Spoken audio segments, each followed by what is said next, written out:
Bonjour, je vais essayer de vous montrer comment on peut faire pour construire le symétrique d'une figure à l'aide de l'équerre, en le faisant devant vous sur ma feuille.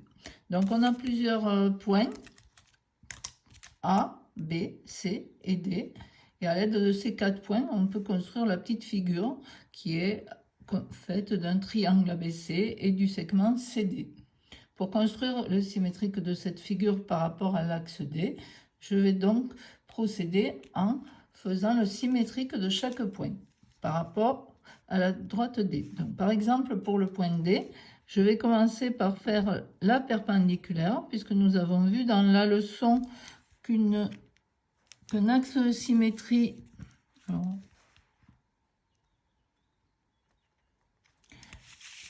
c'est la médiatrice d'un segment. Donc l'axe de symétrie devra être perpendiculaire au segment qui rejoint le point et son image. Voilà, je prolonge la perpendiculaire. Je prends le compas puisque la médiatrice, elle devra passer par le milieu du segment. Donc D', on appellera D' l'image de D. Donc je vais me mettre là où devrait être le milieu, ici, à l'intersection du segment et de la médiatrice ou de l'axe de symétrie D. Je vais jusqu'au point D. Je vous laisse voir. Et je reporte cette longueur que j'ai prise au compas de l'autre côté. Voici. Et ici, j'obtiens donc mon point D'. Allez, on continue. Même chose pour tous les points. Et à la fin, on pourra relier. Alors, il y a quand même quelque chose pour vérifier sa construction. Hein. C'est que ce point, il est sur l'axe.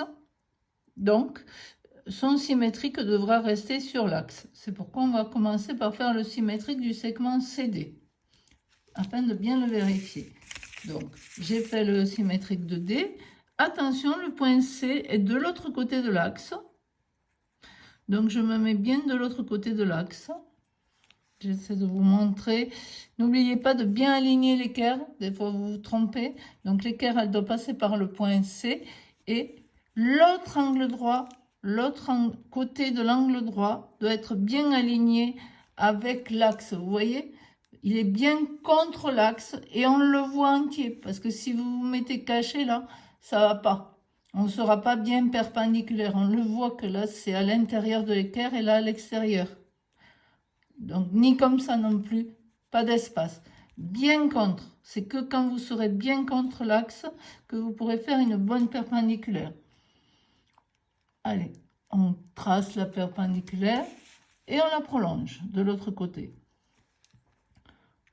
J'essaie de ne pas vous cacher la construction avec mes doigts.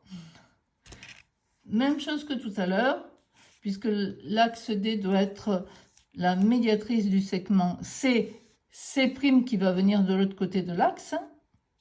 Et bien ce point-là qui est à l'intersection doit être le milieu. Puisqu'il est le milieu, je vais mettre mon compas jusqu'à C et je reporte la longueur.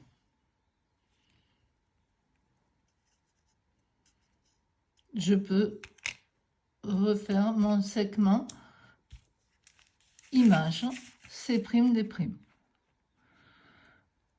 Vous voyez, je me suis bien appliquée puisque mon segment image passe par le point de l'axe. Ça, c'est nécessaire, sinon ça montrerait qu'on ne s'est pas bien appliqué.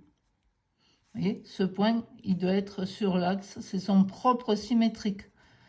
Il faut donc que les deux segments se rejoignent en ce point, soit séquent en ce point. Voilà. Maintenant, on peut continuer en essayant d'être un peu plus rapide. Donc, pour le point A, même chose, je m'aligne bien sur l'axe, comme on l'a expliqué. Pour le point B, même chose, je m'aligne bien sur l'axe. Et je fais les perpendiculaires. Vous pouvez coder la figure.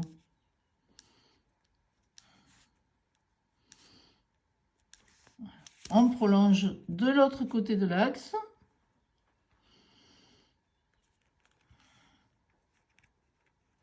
On a donc fait les perpendiculaires.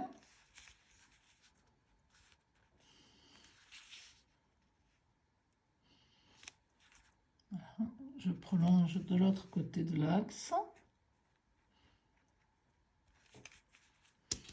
Et maintenant, il suffit de reporter les longueurs. Donc, du point A que je prends ici, hop, on reporte un arc de cercle de l'autre côté.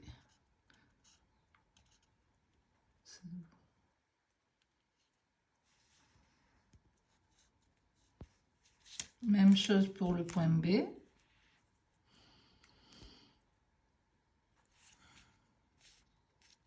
L'écartement et je le reporte.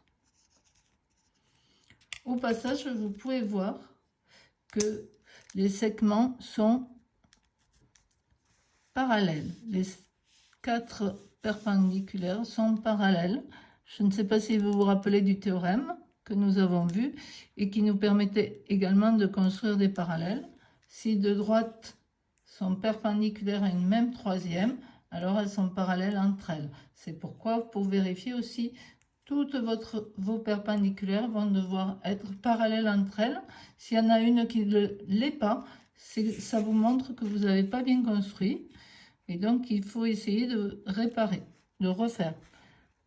C'est pourquoi, contrairement à moi, j'ai un peu d'expérience, il faut le dire, vous devrez faire, vous, les constructions au crayon à papier pour commencer. Une fois qu'elles sont justes, vous pouvez les repasser en couleur aussi. Mais au départ, vous devez les faire au crayon à papier. Voilà. Et vous pouvez vérifier, si vous le souhaitez, en pliant suivant l'axe D, que les deux figures vertes et rouges vont se superposer comme vous le faisiez au CM2. On retrouve les mêmes choses. Voilà. À bientôt et à vous de jouer.